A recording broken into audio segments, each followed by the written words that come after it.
name is Milam, and I represent the Histiocytosis Association. The Histiocytosis Association is a platform that raises awareness for histiocytosis and tries to forward treatment and research for the disease. Histiocytosis is a group of diseases. Think of histio like the tree, and there's about 6 different kinds of histio, including malignant histiocytosis. There are some forms that are tumor-like and other forms that are more immune regulation. But essentially, histiocytes are a type of immune blood cell, and a overproduction of these cells causes tumor formation sometimes, and in response to an infectious trigger, these cells are sent to attack that infection and fight these bad cells. However, there's no function in these patients to turn that trigger off, so the overproduction of these cells ends up impacting whatever system of the body negatively. Some of these conditions have multi-system or single-system implications, and single-system ones are less severe. Multi-system ones require more severe treatment. We are still working on getting more advanced treatments. There's only one of our diseases that has an FDA-approved drug that we're currently using, but there are clinical trials active for the other conditions, so we can try and get a better handle on how to treat patients earlier and more effectively. So they use a collective of scans, MRIs and CT scans, as well as biopsies of certain lesions.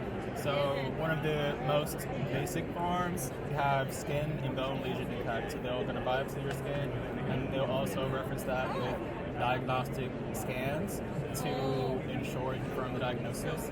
Now, there's a lot of awareness that needs to happen because people don't usually know what histiocytosis is. So you'll have to kind of know what to look for and what tests to run to do it. Some of these conditions are genetic depending on the type.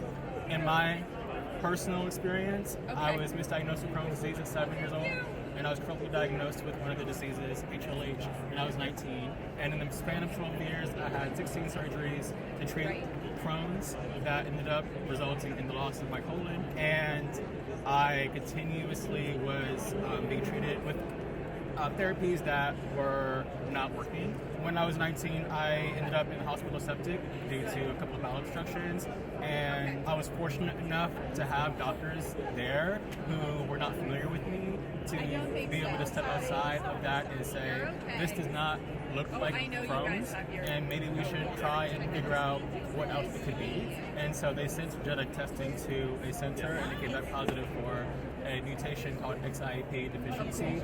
That's an X-linked inhibitor of apoptosis, and XIAP is a crucial part of immune regulation. So genetic testing is a way that could help diagnose these patients earlier, including myself.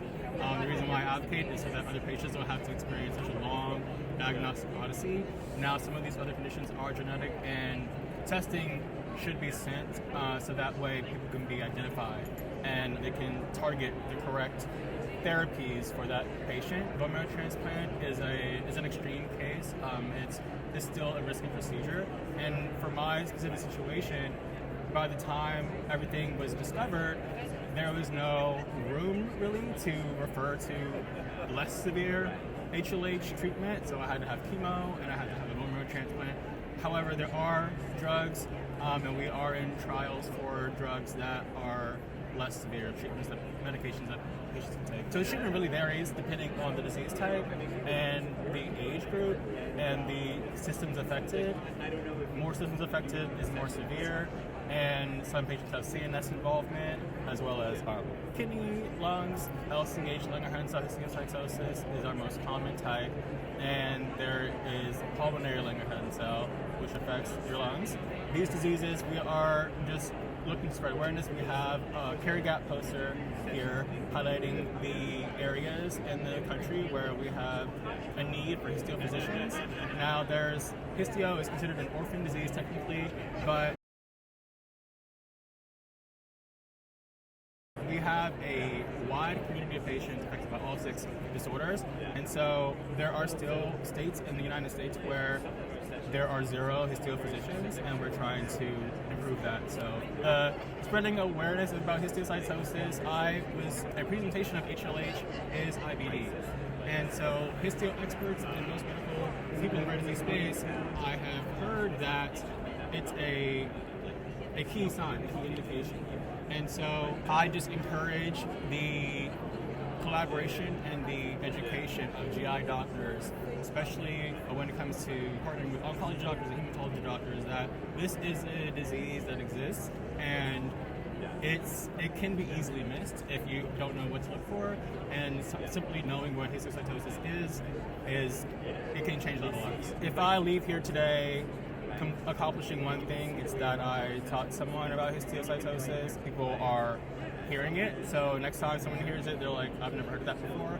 I want people to know what it is. I want you to tell your friends, tell your barber. The goal is to spread our reach, and there's so many more of us than I think we know exist. I've been in the rare disease space for a couple of years, and I have been in the histio community for a couple of years. I found it after my transplant. I was transplanted in 2019, and it's now 6 years later. And so I have discovered so much. We are not small, we're just sort of hidden. And so I'm hoping people can find some hope, and spread the message.